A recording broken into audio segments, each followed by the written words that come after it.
Para trupit gjykues u ulën veç e veç, por dallaveret dyshohet se i kryen krejt bashk.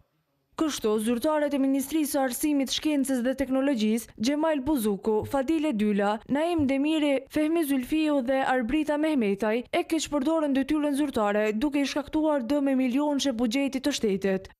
Veç këtyre, sipas prokurorisë gisht në këtë manipulim, kanë edhe pronarët e operatorëve ekonomik, që do të furnizonin shkollat me pajisje të nevojshme lëndore dhe të mirëmbajtjes, e që të njëjtit kishin dorëzuar mallra më të lira për nga vlera dhe më të dobëta për nga cilësia. Po ashtu, produktet ishin paraparë që të kishin prejardhjen nga vendet e Bashkimit Evropian, mirëpo ishin sjellë nga Kina e Turqia.